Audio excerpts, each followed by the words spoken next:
All right, guys, welcome back to the Canadian Economy and Estates podcast. We're just on Zoom right now. Just Brooke and I trying to figure out our times has been rough, but I think it'll be cool. We'll share some stuff and some tweets and stuff, so it'll be more visual, which is fun. But Brooke, what's Yeah. going on? How's the market?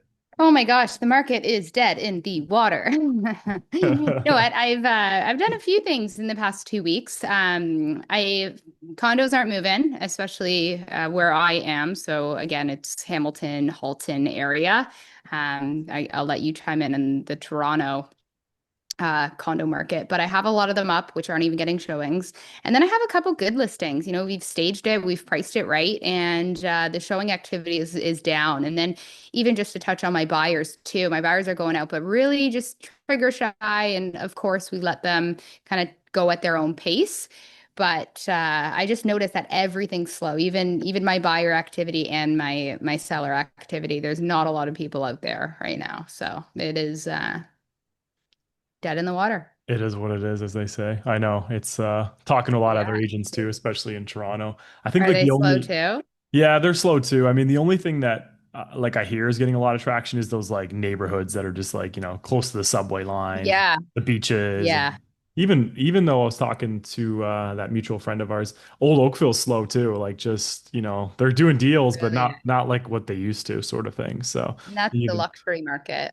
the luxury market too. I think we've just had such a big run up so fast. It was almost inevitable for this to happen where, a cooling down period happened and our economy's slow, right? Like we've unfortunately with a lot of red Right. tape on not just housing starts and stuff like that, but red tape on projects Hmm. that we see in other provinces, that is in the GTA that's hurting us. So anyways, we'll Yeah. see And what I think a happens this lot of year. people yeah, a lot of people have just had a rough go the past 3, 4 years that I think just a lot of people don't have money. Yeah, I think so too. Like It's it's just a matter of, even though the interest rates aren't crazy, I still think that they're going to come down once or twice this year. I just think that a lot of people aren't sitting on down payments, even though rent is still like I was doing calculations on rent, like for a townhouse in Burlington, 3,500 for a townhouse. But if you bought the same townhouse for 850, 900 after your down payment, it would equal the same. And typically you see renters jump to home ownership when rent price and mortgage prices level out because a lot of people want to own their own home. They want to take care of their own home and, do little Mhm. upgrades, right? And have that um, pride of ownership, right? But I think a lot of people don't have the down payment.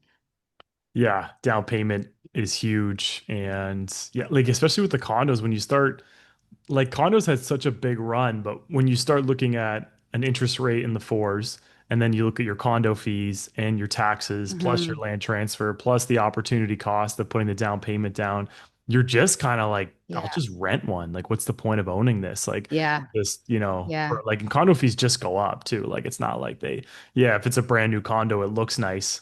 But then all of a sudden, they're going to Yeah. take big jumps as they need to increase that reserve fund. So yeah, the Yeah. market's slow. 100%. Listings are piling up. I've seen on Twitter like agents are rejecting listings. I mean, like you and I have taken some listings in the Yeah. past that we knew was too high, but we're like we're just gonna Yeah. take it and beat them down and it'll work. But now it's like, what's the point of spending that money on staging and photos when someone just goes, I just want to test the market. Like I actually think in this market you Yeah. lose money when you just want to test the market. You're better to price a little bit Yeah. under market Yeah. value, or you're better to I price agree. right at because if you start doing price drops and things get stale, like your listing just goes nowhere. So I guess that's the Yeah, 2 cents it's there. tough. It's tough. This is a message for sellers. If you think your property is worth 800 and your realtor does as well, I think the best strategy is pricing it at 799 rather than most people do, okay, if it's worth 800, let's do 819 or 829 and let's Hmm. get 800. It doesn't work that way anymore. I think you price it competitively or slightly below what you think it's worth. And there's still, because I still see multiple offers, especially in that price range, side note, Yeah, yeah. but I still see multiple offers on the good listings that are priced very competitively. There is a spider crawling on my computer that I must tend to. Okay, Oh, I'll share the screen here and we'll get into some okay. some data. All right. Can you see that? Can you see what's going on right here? I sure can. Buying a home in 1985 versus 2022. All I'll right. let So you this touch is on that for yeah, graph. this is for America. So this is realtor.com as opposed to we use realtor.ca. So in Canada it would actually be worse.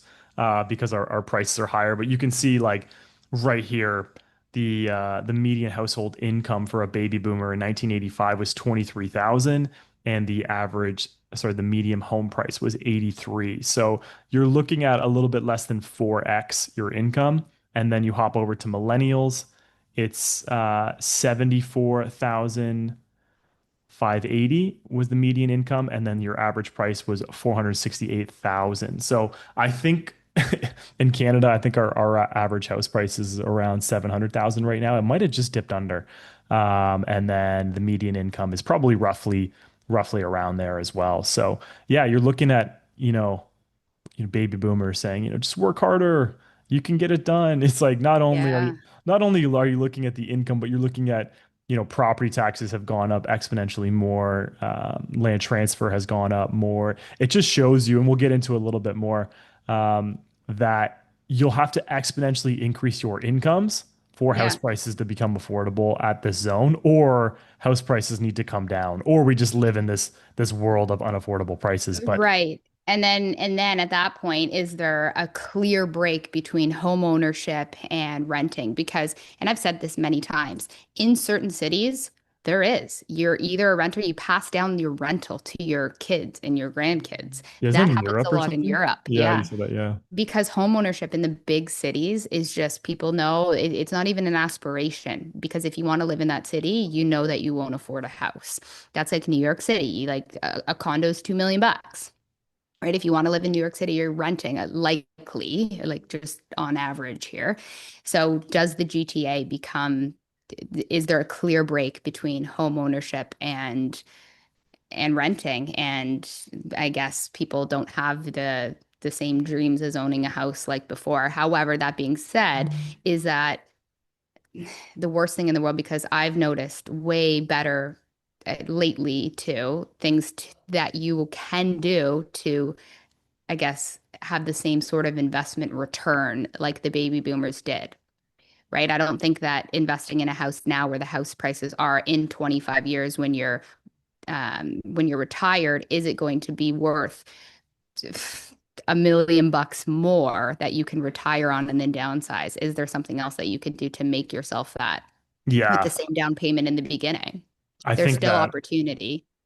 Yeah, I think that owning a home it's a good part of your portfolio, but it's not like I don't think our generation is going to start pulling equity from, their primary residence like some people were able to, because it's just Hmm. like, you're probably not going to be able to retire on your home when you're a millennial because you're paying so much for it up front versus the baby boomers. Like, there's a lot of stuff going around right now about we'll get into a bit more, but just a lot of people are just like, well, like that's my retirement. It can't go down, sort of thing. Well, like, look, no one is feeling bad for you if you're netting 800,000 versus a million. Yeah. Like no Yeah. one feels bad for you.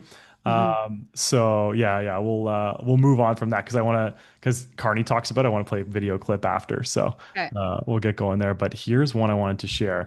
Why don't you take this one over? I Okay. thought this one was really interesting. So this is from CMHC. Okay, financial situation. 55% are already impacted by the rise in mortgage interest rates. 17% will soon be impacted. Okay. 63%. So, sorry, just to back up, 17% will soon be impacted, meaning they're approaching their renewal where their mortgage is going to be higher.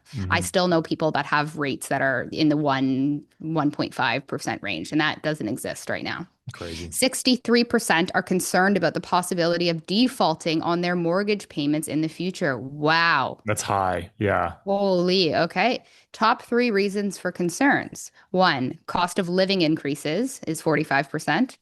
Two, job loss or reduced income is 34%. And three, increase in interest rates is 29%. Yeah, like that So, one yeah. there. I don't think that we'll see an increase in interest rates. I kind of see the opposite, although I don't. Maybe they're saying the already Yeah, increased amount. for sure. And I Yeah. think that we'll see rates most likely, but rates in the threes are where I see things being for a long time. So we're roughly at like a 4% rate for fixed rates. I don't see things dropping below three unless there's some catastrophic economic disaster, but that just means that things are going to be even worse. So I wouldn't bet on rates coming below three for a long time. And I've Hmm. talked to a lot of people about this where interest rates were negative, meaning that they did not keep up with inflation. So you could borrow money cheaper than it was inflating. Right. So I think that was a big lead up into this as well. Like we blame immigration, we blame the lack of housing starts, which is true, but also low interest rates are something that also was a big factor in this. But Yeah. yeah, keep going. Okay, 17% missed a mortgage payment already. And I guess that's from when the interest rate started increasing. 60% have had difficulties maintaining debt payments. These numbers are high, man. High, very, very high. The top three debt payments are number one, credit card is 27%, two is mortgage payment, 19%, three is auto loan, 19%. 26% of people use one credit card facility to pay off another. Isn't that crazy? Just some crazy numbers. Yeah. So I thought that was really interesting just to kind Wow. of hop through and see like what kind of financial stress are a lot of people feeling. So I think the most vulnerable people truly are if people lose jobs. Like that's where you're kind of like, okay, people are already missing mortgage payments. And Yeah. then what happens if we see job losses? And we just saw TD lay off 2% of their workforce, which is a This big bank, right? And big banks have had big earnings for a long time. So and it's funny you mentioned the Big Bang because I wanted to touch on that too. It was actually my dad that called it the Big Bang, and it came from Elon Musk. We're in the Big Bang of an entire AI revolution into so there could be, especially in the next 5 years, mass job loss because AI takes over a lot of the, you know, just I don't even know what to call them, the kind of yeah. jobs, grocery store, like anything Mhm. like that. AI is taking over those jobs. However, technological advances should increase job. It should, but does it right away? I don't know. And then if it doesn't, where AI just continues to take, like it's a scary thing when you think about it. Yeah, I think the big things that I'm looking at right now are autonomous driving. So getting in a car one day and it drives itself. Like you don't Yeah. have like it's already They already happening. have that Yeah, in they already have LA. those. Yeah, they have them I was already. in So LA, side note, and I saw countless delivery services that it's just like this robot traveling down the sidewalk, which is crazy to me, delivering groceries, et cetera. So you no longer need the driver that's delivering you groceries or food or whatever, anything actually. And then they have self-driving cars already. yeah, It's it's nuts. creepy. Yeah, even So the that takes away Uber. And like, how many people drive Uber as a side job while they're in unemployment? Yeah, not even just people in Uber too. Like even if you think of like long haul truck drivers that you have to pay a lot of money to, like it really Yeah. brings down the cost for a lot of different companies. So yeah, like you said, I think that AI will, take a lot of jobs. I can tell you right now, it's coming for mortgage agents, lawyers, real estate agents. Like it's a big industry. Lawyers, Yeah, like the yeah, I know amount. you can. I use ChatGPT every single day. Like I'm just trying to be like, okay, I'm gonna submerge myself in this and then try Yeah. and like learn how to prompt it and use it towards my business and stuff like that. But yeah, like if you're sitting on the sidelines with AI, like your job is going to be numbered because it's not even just it's like programmers, like it's every industry. And like you said, it should create more jobs than it kills, but at the Yeah. beginning, it's gonna kill a lot of jobs because it's gonna save Even people a lot of money. even like models I was seeing like Oh of yeah. how crazy is that the person modeling a certain outfit that was an ad was not real. Really crazy. Like very, very crazy. So like we just touched on a few industries, but Yeah, there's more. There's more coming. So accountants, yeah, yeah, there's a lot here. I Uh, don't know what's going to happen in the next 5 years, but we are definitely on the brink of what Elon Musk is calling the Big Bang with AI. yeah, he's really big on it. So, all right, let's go here. So we'll quickly touch on this. It was interesting. Conservative MP Jamal Javani. So he was really vocal about Doug Ford and his campaign.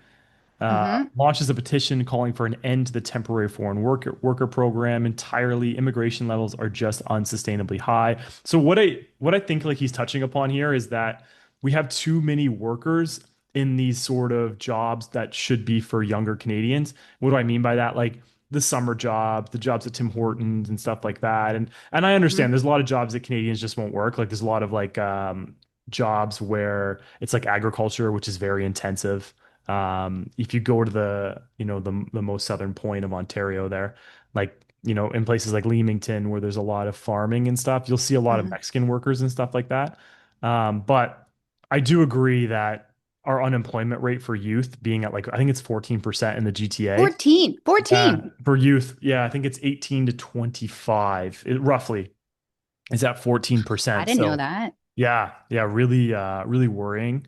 And it's just yeah, like the starter jobs are so important. Oh, And it's just like the condos. Like the mhm, starter job gets you the night, it's the bill, and the condo gets you the ten. yeah, it builds your It's character and yeah. it helps you learn, helps you be on time for stuff. I So yeah, never learned that one. I think yeah, you're still working on that one. But I think it's like I don't know if we need like this sort of petition for it, but I think it's important to bring to the House. He is an MP, and I think it's important that we do bring these numbers way, way down. Because the only people who really benefit from this, and we've said it before, it has nothing to do with race or anything like that. It has everything to do with these big corporations like Tim Hortons are the only ones benefiting from it because the price Hmm. of labor is going down because the Yeah. pool's so big. So they are able to pay less to their workers when this. Side note, what is China do? Like they have AI doing a lot of stuff over there as well. They seem Mhm. to be doing okay in terms of their economy and their jobs and all Yeah, that. the only thing with China, and no offense to anyone from there, is what I hear from a lot of people who are a lot smarter than me is their numbers are very fudged. Hmm. Like they don't give out the true numbers of Ah, what's going on. okay. Maybe it just looks So good yeah, from it the might, surface, but it's but like if AI is kind of running their country a little bit more than it's running in Canada, like they have yeah. further developed AI integrated in their country, is it benefiting them in terms of their economy, or is it hurting them in terms of what we're saying right now? Yeah, I think they're obviously doing some stuff very well because I don't think Trump would be doing what he's doing if he wasn't worried about China. Like Yeah, they were way ahead in AI, and Trump is gaining a lot of investments. Like he's doing a lot of deals with a lot of big countries, like Saudi Arabia as an example. Hopefully Canada can start doing some deals with some of these countries because it would be nice to get some jobs going here. But overall, yeah, I think he's a bit worried about what's going on with China. So he has to really focus in on, okay, 100%. let me build the US, let me this tariff here, this tariff there. I think there's a bigger picture play that hopefully we'll kind of all come to terms with eventually. But right now it seems that yeah, China's doing really well on the innovation scale. Yeah, So yeah, they're it's not something to sleep on, obviously. Like you want as a Western country like Canada and the US, we need a lot of AI data centers and stuff like that. Like you're seeing in Texas, like you're seeing built in Alberta as an example, and even your friend there, he was talking about the AI data centers. They take a lot of energy, but it's funny because we're so big on climate and stuff like that, and now all of a sudden no one cares about all the energy AI uses. It's just like let's win this race sort of thing. But yeah, yeah. It's it's it's scary. it is Our scary. children are never going to know the world we grew up in. Oh God, yeah, we don't even know the world we grew up in. Yeah, Greg. Okay, let me All play right, this. let's listen to Carney. Yeah, let's listen to Carney here. So he's Okay. talking about basically the new housing minister came out and said like prices can't go down in housing. And he's like, we're going to build more supply. It was basically a cop out answer. Like we've talked about this before too. Like, how do you make housing affordable? But no one wants to say house prices have to go down for it to be Mhm. affordable. So Mhm. let's play this here. Do you want house prices to go down in Canada? I want house prices to be more affordable for Canadians. And let me explain that. It means a number of things. One, in the very short term, it means getting specific costs out of the price. So for new home buyers, as many people know, and I want everybody to know this, cutting GST on homes, new homes, and ensuring that particularly younger Canadians get the benefit from that. So that's the first thing. The second thing we want is to strip out, and we will do, put in place measures so to strip out, in fact, half the development charges for construction on homes. So again, another measure that in the near term will lower the cost of new term homes, and those lower costs should be passed on to home buyers. The third thing we think needs to happen, and we'll do at scale, is to help develop a much more efficient home building industry in Canada on a path to a broader doubling of the rate of home growth in Canada. So all of those factors are going to help to improve affordability. The exact level of house prices, of course, is going to be a function of a variety of factors, including where incomes grow. But the key is that we're building new homes, and the purchase of new homes becomes less expensive, absolute, without question. So yeah, what did you take from that? I don't know if that's going to have a direct impact. Like, is the housing market going to go down 200K when things become more affordable? It's a supply needs to increase for that to happen on a way faster scale than demand increases. That's the only way house prices are coming down. I think house prices will be, or housing will become more affordable if the cost of living becomes more affordable, right? So the exact house itself, like I said, is the same as rent. They're both high, yes, but it is what it is, where the townhouse example that I gave and the mortgage, it is the same. So if you're renting, you could afford to buy. It's the down payment. It's very hard to save Mm. up $180,000 with the cost of living, our tax brackets, and our incomes. So to just eliminate GST and like those things, while inflation is still taking the cost of living up, it's just saving up for that down payment. I know they have, these home buyer plans and 5% down, but then you're insured, right? I really think that a lot of people that are renting right now would become homeowners if they could afford, if they could do a larger down payment. So I don't know. I think government programs like, even even some people, I heard there was this government program. I don't know if it still exists, but they give the down payment. The government does get a portion of your um, equity in your house, obviously, because they've lent you the down payment, deferred interest payments. And then at some point you refinance and pay them back so that you have full title of your house. Like things like that would probably help a Help. little bit more than eliminating GST on new homes. There's no new, where are the new homes? They're condos. Yeah, they're Are the all builders just going to condos. take advantage of that? Yeah. I don't like it too much. I mean, it's a start. Hey, it's a start. Yeah, it's a start. Yeah, yeah. I just think that like what they're saying is like we're going to increase supply, which should ultimately help bring down the cost of houses. But when you think of the supply, like you just said, like it's always these condos, condos, condos, condos. And I think the condos have a place for them. Like I love the purpose-built condo idea. I think it's great. I think it's really good for people. But at the end of the day, like if we do want to make housing affordable, either incomes have to exponentially go up, which I don't know how they're going to do that. Especially with AI. Yeah, I know. Great point. Like, you could actually get very high paying jobs in the oil and gas sector. You could, those pay really well. If you actually start building pipelines, like you could get some really good There's high, only a certain amount of people that want to do those jobs. I could 100%. never work on an oil rig. Think No, about you that. you won't you won't work on an oil rig, but you could have maybe a one income family where traditional family. Don't get mad at me, it's just the way it is. Where the guy goes to work and works in the oil field, and the mom stays home with the kids, and they have a $200,000 income from the oil job, and Yeah. housing is affordable in some of the places in In Alberta. that sense, yeah. I know a lot of families where both the parents have to work, just because of the cost of living.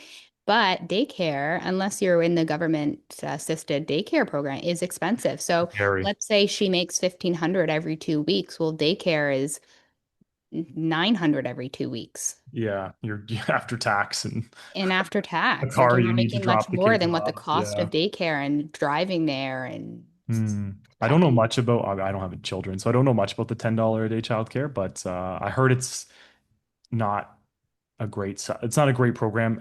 Like could be better from a few people who own daycares, but I don't want to talk about that because I'm not an expert on it. Back to the video. Yeah. The housing minister, the new housing minister, which is, He was the former mayor of Vancouver, which is the worst housing market in Canada, which is funny. where did Sean Fraser go? Remember he stepped down. Right. And Okay. then he said um, he was going to step away because of his family. And now he's the minister of the justice system, I think. Okay. It's just kind of weird, like how they go, like, are you? They switch. Yeah, it's like, and A like lot of them even, hop around. These yeah, ministers. Chrystia Freeland is the minister of transportation now, but she was the former finance minister. Like, I feel like you should get someone who knows transportation to run that. But I guess politics are Yes. not that simple. Yeah, I don't know how they jump around. Like that's like saying like, Brooke, you're a realtor right now, and now you're going to be in finance, and it's like I'm not good at finance, right? Or you're going to Yeah. be right. So it's like if you're good at something, your experience should lead you to qualify to be a minister of certain something, but being a minister shouldn't qualify you to be a different minister of a completely different industry. Oh, it's insane. Like you start looking at like, Sean Fraser as an example, like he's making like 200 grand a year. as an MP, and then I think you get another 100 grand if you take one of these minister positions, and then you get like these guys are about to get the summer off. Like Yeah. they do well. Yeah. I'm not saying like being in the public eye is an easy thing. Yeah. Like they make a lot of money, and like no, like Sean Fraser did a horrible job on the immigration file, and they did a horrible job on housing because of his immigration file. Yeah. If someone doesn't deserve a job and to make that kind of money, it is Sean Fraser, in my opinion. But hey, I guess they just kind of push these people around. So we'll Yeah. see what happens with that. But yeah, I guess the whole case in point here is like they really don't want to say housing prices have to go down. And a big reason is because like Carney's voter base is all like boomers who've made millions of dollars tax free in their home. Like they don't want to hear their prime minister say that their Right. precious baby is going to go down in prices. But I think ultimately, if prices fall, the people it'll hurt most is the people who bought in 2020, 2021, 2022, even 2023. Like those are the people that are going to hurt the most in this market. Like I don't feel bad if, like I said earlier, if someone's equity was a million, then it drops to 800,000. Like whoop-de-doo, you have 200 less to spend. That's not really no one's going to feel bad for you, sort of thing. So, Okay, I have a question for you. okay, let's Because hear it. we're in such a low market, are things going down like okay, we said that in good areas, the good houses that are done well sell. Mhm. People still need to move, people still want to be part of a certain neighborhood. There's still people that are affluent and have money. There's certain neighborhoods that are very affluent. There's a ton of rich people in Canada. Mhm. Okay. I put an offer in today on a house firm to flip it. Let's hear Okay. your thoughts. In Burlington, Tyndaga. Okay. Okay. My thought, well, I would need to see the numbers more, but Mm. I think that have you planned for the worst case scenario of like, what if it doesn't sell? Can I rent it? Yes, I always have backup scenarios. I would actually live in this house, to be honest, especially after Oh, okay. renovations, but there would be a lot of money sunken in. I Hmm. wouldn't love that, but there's enough spread based on the renovated comparables in this specific area that you could even just reduce the price. But you do the whole stage, you do everything, and that neighborhood is pretty desirable. Not a lot of houses stay, especially if they're nice. That's a really nice neighborhood. Yeah. I would consider that like similar to Glen Abbey of Oakville in Tynedega. Like it's very, very nice. Yeah, yeah. Yeah. You go through the other side of Brant, though, doesn't seem to do as well. Not saying it's a worse neighborhood, it's No, no. relative, but it just doesn't seem to do as well in terms of the numbers that you can run based on the comparables to do a flip. Yeah, I mean, if you run your numbers and you feel confident about it, like, I mean, you're in the market, so you have a good pulse on it. I just wouldn't recommend someone to do a flip right now if it's like their first time with no Yeah, experience. I think it would be yeah. a little bit freaky. Where are you getting the money from? Is it is it a B lender? Like little things like that is kind of what I would be Hmm. looking at. Hmm. But like yeah, what markets are taking a hit? Like I think we're down 4%, but like if you were to go do a flip in London, Ontario or something, or like not quite downtown London, but somewhere on the outskirts there, like Woodstock, I'd say I wouldn't risk that. I'd probably I'd probably Yeah, not go out there with a buying pool or yeah. even That Niagara would or be something tough. like that. Yeah, yeah, I think I would hold back. But I mean, when you Yeah, look at how many listings there are and how much supply is coming onto the market, I don't know Tyndega specifically. I'm just talking about the overall trend. If you just go on House Sigma, you can probably get the data. But yeah, listings are coming on at a way higher pace than sales. So it'll just show you, unless all these people coming on the market don't need to sell, if they do need to sell, you'll start slashing prices, and then prices are going to go down ultimately. So that's kind of yeah, my opinion there. yeah. But I guess we'll see. All right, we'll see about Okay. that one. We'll See see. Yeah, what we'll else see how we your got. flip goes. You did that one here. Oh, I wanted to touch on headline inflation. So that one just came out. Canadian headline inflation rose 1.7% versus 1.6 expected. So we're under 2, down from 2.3 in March. The slowdown in April was driven by lower energy prices. And Mostly because of the carbon what tax. did they cut out? The carbon tax. So that thing they told us wasn't going to be inflationary. Wow. Turns out it was very So they inflationary. took away the carbon tax and inflation, Came it down 1.7 came down quite heavily. Yeah, like quite here. heavily. It was at 2.3 in March. That's Yeah, this is Richard Diaz. So he's the guy on Looney Hour, very, very smart. So you can see like what went up and what went down. So look hmm. at this energy right down here, minus 7.9%. So Oh yeah, wow. taxing energy Huh. has a huge impact on the economy, which is kind of what we thought was going to happen. So Hmm. X energy, so without energy, inflation rose 2.9%. So if I'm the Bank of Canada, although I see this beautiful, 1.7% inflation number, you still, if you get rid of energy, inflation's still a little bit high. So nothing to like, crazy run home about and celebrate, but food's up, which isn't great. Healthcare and personal care is up as Food well. is so expensive. My Food is cereal, man. insane. Food is insane. Box of cereal for $10. Yeah, I know. You love your cereal too. Yeah, but rewind a year ago when I did the podcast, I was like, a box of cereal, $7. Yeah, now it's up even 10. more. That Yeah. was 9.99. I literally, it was 9.99 for a buck. I was like, excuse them. Yeah, you got to get it on sale. Like I guess that's Oh, the only way you're ever well, saving. even like necessities too. Like even just like women products too. It's like, oh my God, that is astronomical. When did things Oh, like become? makeup and stuff? Yeah, and just like because it's costs more to be a woman if Oh, for sure it does. Like it's crazy how much you guys have to spend. Like you got to get your well, like I guess you could cut nails that out. done and everything, right? Like your hair costs so much money. Like it's nothing's cheap. It's crazy. It's insane. Yeah. It all adds up. And just like normal household items like detergent, dishwasher soap, Yeah.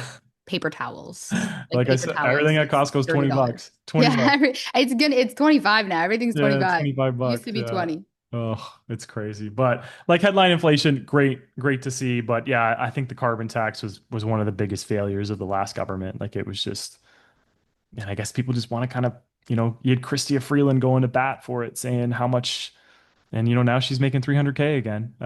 I just don't think these people deserve. I think the liberals they won it fair and square. I just don't think some of the ministers there deserve to be there. Hmm. I just don't think they have the ability to lead this country. Hmm. Mark Carney has the resume, and we've talked about it before, so I'm not going to put any shade on him right now. I'll be critical of Labor on, but yeah, I just think that all these ministers came out and said you're getting more money back. It's better, it's better, it's better, and then you see an inflation number like the cost of living in people for the last 2, 3 years from this carbon tax, it crippled people. So I just don't agree with it, but Yeah. Yeah. hopefully greener pastures, as they say. Hmm. Okay, let's watch a video here on Orange Man Bad, Donald Trump Orange. Hey, side talking note, about have you tariffs. seen Shane Gillis imitate Yeah, Donald Trump? Are you kidding me? he's so good. If somebody has not watched Shane Gillis imitate Donald Trump, you must go to YouTube and type in Shane Gillis Donald Trump. You He's will. hilarious. It is so It's funny. always the hands. Oh my God, he's good at it. It is excellent. All right, let's Oh, see what he has to okay, let's see say. it. This is on tariffs. So Donald Trump on tariffs. Okay. He says it's not hurting Americans, it's creating jobs in America. So let's just Okay. talk about it after. The American businesses. They're not hurting, they're helping because they're creating jobs in America. And we're creating tremendous amounts of jobs in America like you've never seen. We're having investment in America. We're not getting ripped off by every country in the world. We've been ripped off by every country in the world. They're making their product, they sell it. They don't give our people the jobs, they make them with other countries' jobs. And we will have something that nobody will ever see again, I think. I think we have a potential to do numbers that we never envisioned in the wildest year. Look at what's happening. 10 to 12 trillion dollars in literally a couple of months. It's nothing like that's ever happened. It's a very special, we're doing a very special thing. We want, if they're going to sell it here, generally speaking, not for all products, there's some products we don't want to make. And frankly, we're much better off getting them elsewhere. But for certain products, we want cars. We want to make cars. We don't want to have, and I like Canada very much, but we don't want to have Canada making our cars. So he's just going on about how great America is and him making cars. I'll give him one thing. The tariff thing is still to be determined. I've never seen like a president go out and make so many deals. Like I'll give him that. Like he's got money coming in from all these countries and he's like flying to Saudi Arabia and he's doing X, Y, and Z. There's some critical stuff you can obviously have about him, but I mean like what the heck was Biden doing? Like I never saw that guy do anything for America. Like I can at least give it to Trump. When he does something, he does it with reckless abandon. Like he doesn't care who gets in his way or Yeah, what the clearly.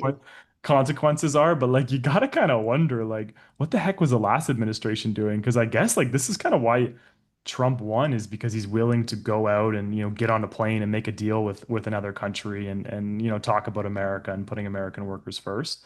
I'm not taking his side because I know a lot of Canadians hate him. I'm just saying I'd love to see some deals like that from Mark Carney. That's my ultimate goal is, let's get some investment from another country to build a pipeline or work Yes. LNG. Like I think that would be I really think he's working on it. I think Carney does have those aspirations to be more businessy in terms of his administration, not just political, but like it is a business at the end of the day, running a country. Like it is. 100%. Yeah. And he does have a business back like in Brookfield. The only thing that worried me was this whole renewable background, which we tried. It's just like you literally can't live on renewables right now. It's just not possible Hmm. to live on Hmm. solar and wind.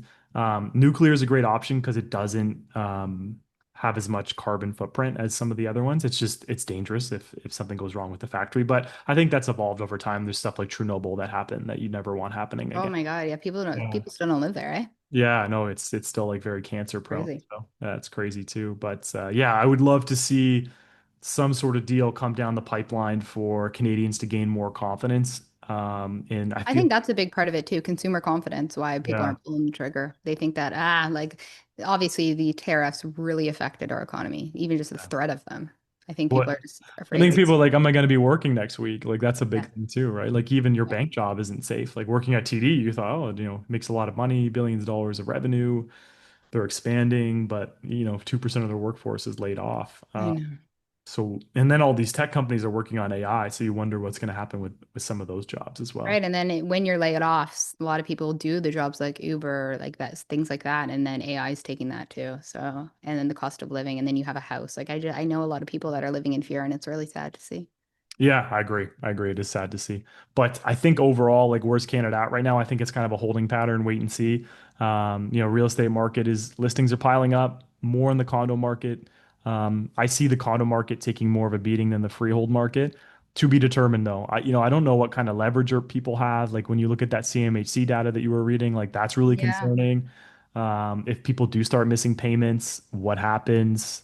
Are there going to be more foreclosures, X, Y, and Z? So I think Mark Carney and his cabinet probably shouldn't take a lot of time off in the summer. They should try and find a way to greenlight some projects and get people working and get GDP up. That's not just focused on GDP from immigration, because I know those numbers are supposed to come down. So we'll see what happens there. But yeah, overall, I think it was a busy week in terms of what's going on with tariffs and the US, and I'm trying to keep my Hmm. eye on that. And yeah, as usual, we'll just try and update you guys as much as we can. Yep. And of course, if you want to work with us to buy or sell, we've been having a couple calls. It's been fun. Yeah, yeah, we'd love to help you guys. I know it's a tough time, but we try and stay on top of things, and it's free. Like we just give you our opinion and you see if we're a good fit for you guys. Hmm. And we cover Toronto all the way to Niagara up to Guelph, Waterloo, Kitchener. Yeah, yeah, we got a big territory, so Yeah, happy to help you. So yeah, book a call, first link in the description, and I guess that's a wrap for this week. that's a wrap. We'll be back in the studio next week, I think. Yeah, yeah, I Yeah, actually didn't this is mind fun. it. We should do Yeah, more of this. I know, because you get to share some stuff, and we get to like Yeah, I like it. share people talking. So Yeah. it's yeah, we'll try and do more of this too. I find it Hmm. I find it fun Hmm. to do that as well. And if anybody has specific questions that they want us to review, I like when we get comments because we can do an episode where it's just based on the comments that we get and certain questions, and we can shout you out from wherever you guys are from. Yeah, we could do like a AMA as well. We did one of those episodes one time. It was pretty good. Yeah, Ask yeah, ask me anything. Yeah. yeah. I'm AMA. getting I was like, what's I'm that? getting I'm Ask getting me older. anything. I'm getting I older. like it. Jeez. Let's do it live. All right. All right, guys. Well, thanks so much for tuning in this week. Thank you, everybody. Like and We subscribe, love leave a you. review if you can. That would be awesome. And yeah, if you want to work with us, book a call. And if you don't, just keep supporting us. We love it. Thank you so much. All right, I'm gonna hit end.